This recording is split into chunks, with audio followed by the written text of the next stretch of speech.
Hello there, I'm Eric Martin. Today we are going to take up the subject of risk. Corporations face risks on a routine basis of all types financial, marketing, the general environment. I have with me Mr. Abhijit Sanzgiri, who is an expert on risks and has a very interesting website called riskderisked.com. Abhijit, I would like to start this by saying that although people know that they have to do something about risks, I'm afraid many people are caught by surprise, and that's in the very nature of risk that it is sudden and surprising. How does one in a corporate entity mitigate the risks that are routinely faced, whether on different fronts? It need not be only financial. How does one mitigate risk? Hello, Eric. Right. First, Hi. Firstly, corporates or anybody needs to understand what risks are. Risk is anything which can go wrong. Now, we as human beings or corporates undertake various activities on a day-to-day basis, and each of these activities can probably go wrong. And if it were to go wrong, then obviously there would be a impact in financial terms. So risk is nothing but a function of probability and impact, and there is always an exposure at stake. So it's probability, impact, and exposure which matters. If people were to understand what activities they do, that they identify their risks in a very formal, structured manner on a simple flow, I think they would know what were to go wrong and against what were to go wrong. If they were to find out what are the resources or the capabilities or control that they have to address or mitigate those risks if they were to happen, then they would easily find out what can go wrong and what they should do to control that or prevent it from going wrong. So the key is simple risk identification. Okay. If if the risks are identified, then it is easier to tackle them. Yes, but maybe it could be that they have a certain thing in place, structures, insurance, whatever it might be. But it still may there may be some variance between what it ought to be and what they think is the right thing that they have already taken care of.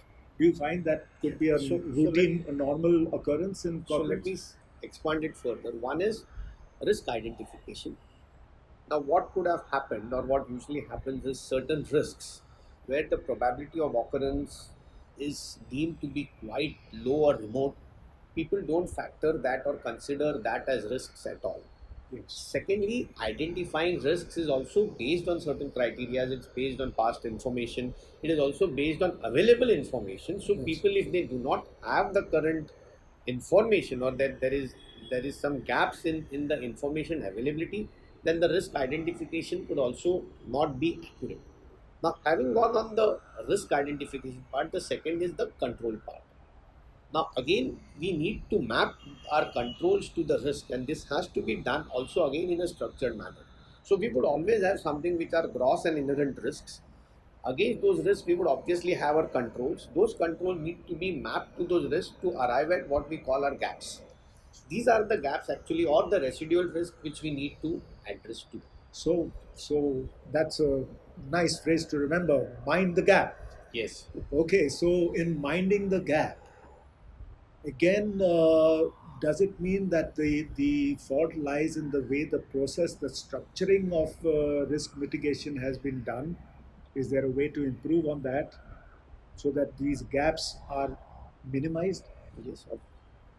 Obviously, the process which is in place, or what we call as controls, these are the ones need to be strengthened to us to improve their efficacy and their operating effectiveness. So each control but comes with a cost. So one needs to be mindful of the cost. What is the cost one were to incur? Because you could have a proactive automated control which would ideally be the best form of control, but that would be the costliest form of control. That's true. If the risk were to happen, if the probability of the risk happening was high and the impact was also high, then there is a chance that you could be severely impacted, because this would happen quite often, and it would impact also quite highly. So that's where you need to have the cost, maybe a proactive automated control to address this. But most people in corporates are so, while they want to be risk averse, they are also cost averse. Yes. They don't want to spend that much that is required. So maybe the whole mindset will need to take a little bit of a change and match the cost to what is the impact of the risk that is likely to happen. So Would here you I conclude would with that? like to say there's an old saying, penny wise pound foolish, That's and true. but there's also something as once beaten twice shy. So somebody, if were to have a past Yes. experience of having suffered a loss, then Yes. he would not mind the cost. Yes. But having said that, I would not say that's a cost. It's basically a necessity, or it should be considered as an investment to achieve the business result, which uh, is finally your goal. So that has to be factored in. Yes. Now, having said that, people are not proactive, or they don't have the automations or the systems in place to basically address those risks. So if they were, as you said, mindful, and if they would approach it in a different manner, I think you would be in a position to address all those gaps. Now, there's one more thing also. People are very transactional. Yeah. They address things on the On the go, on the move, basically out of gut and yes. out of instinct. They're more Yes. reactive. I think Yes. they need to be more proactive, Yes. and they need to move away from the transactional part to a system or a process. So they need to find out why. Why is something going wrong? What they do is they just address what has happened wrong. So it's something, as I said, we have a classic internal audit theory of the cow falling in the ditch. I think a lot of people, what they do is that they get the cow out of the ditch and that's it. So that problem is addressed, but it's just addressed temporarily. They have not addressed the root cause, why that cow fell in the ditch, and what should be done to ensure that the cow doesn't fall in the ditch again. So basically, the outwardly symptoms are addressed, the why, going right into the deep to find out why it happens, so as to do those acts so that it never happens again, is what is not addressed. And I think if that was addressed correctly, I think risks would be mitigated to a very, very large extent. That's so interesting. You've made such wonderful points. In fact, a lot of time goes into the blame game.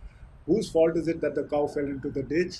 Whether it is they should be spending more time on the other aspects of it, to how to set up a structure so that the insurance is in place even before the event happens. I'm very grateful for Abhijit spending this time with us. So It's been a pleasure. it was a good. I think in your talk there was a very important point which you addressed.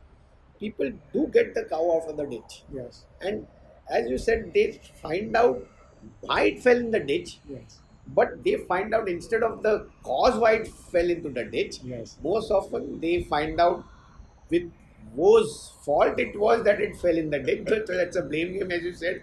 Why did it fall in the ditch? Because of the That's fault of some person, that's instead true. of doing something to really That's address it. that's true. So there we have had very many very interesting, very useful.